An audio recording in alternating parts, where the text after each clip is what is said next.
Hello and welcome back to the Academic Society. Today I want to talk about imposter syndrome, specifically the imposter syndrome that you feel when you're headed into your first semester of grad school. So if you're watching this, you've likely recently gotten your acceptance letter to a graduate program, and I'm so excited for you. Congratulations on making it so far.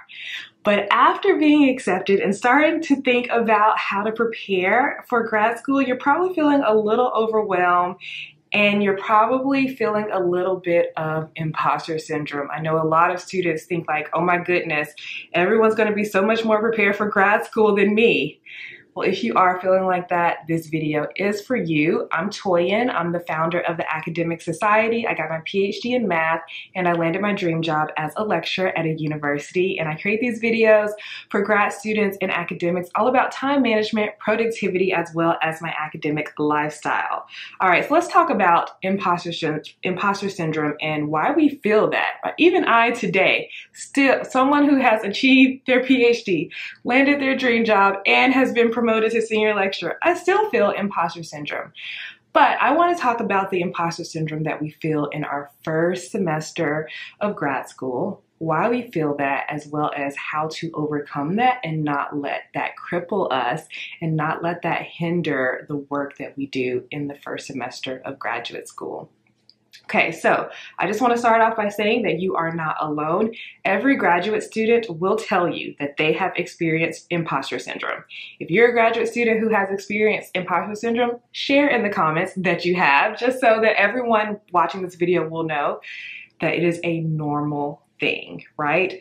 But the best thing about imposter syndrome is that it's not like a real disease or illness, right? It's just like a thought process. It's something that we think in our brains. And the best thing about that is we can change our thoughts. So I'm gonna share how you can get access to my step-by-step process to change those thoughts of imposter syndrome.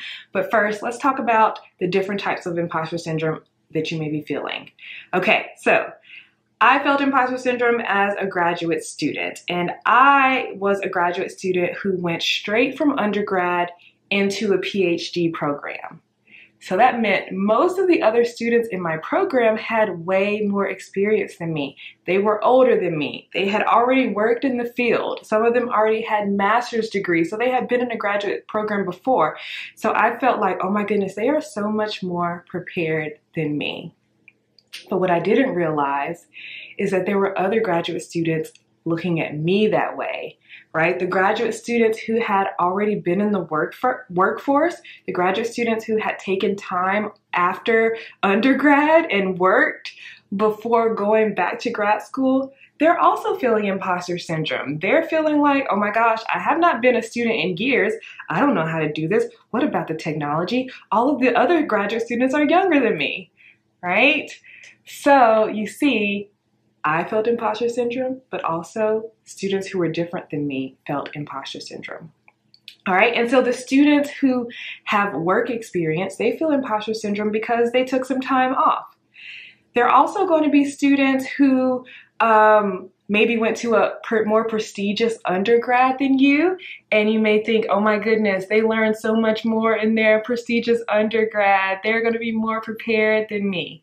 But then also there are going to be students who already have a master's, right? They've already been in graduate school.